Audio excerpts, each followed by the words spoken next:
বাড়ি ঘরে যে আমার মা বোনেরা জুমার বয়ান শ্রবণ করতেছেন, আম্মা আমি আপনাদের সবাইকে বলবো, জুমার নামাজ শুধু বেডা মানুষ মসজিদে যাবে আর আপনারা বাড়িতে রান্না বান্না করবেন, জুমার দিন উপলক্ষে পোলাও রানবেন, মুরগি রানবেন, গরুর গোশত রানবেন আর আরাম করে খাবেন, বিষয়টা কিন্তু এমন না। মা, আপনাদের কাছে আবেদন থাকবে, জুমার নামাজের আযান কিন্তু অন্যান্য দিনের চাইতে 45 মিনিট আগে হয়, ঠিক না?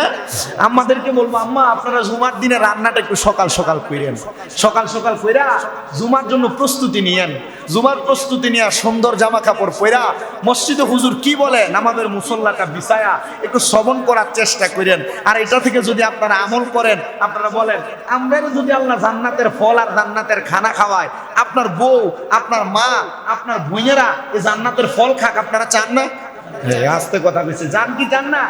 এই জান্নাতের ফল খাওয়ার জন্য হইলো আপনারা জুমার দিন মসজিদে আসবেন, আর ওই ফল হইলো সুবহানাল্লাহ, আলহামদুলিল্লাহ, লা ইলাহা ইল্লাল্লাহ, আল্লাহর জিকির। আল্লাহ তাআলা আমাদেরকে কবুল করেন, সবাই পড়েন আমিন, আর মুহাব্বতের আওয়াজে পড়েন আমিন।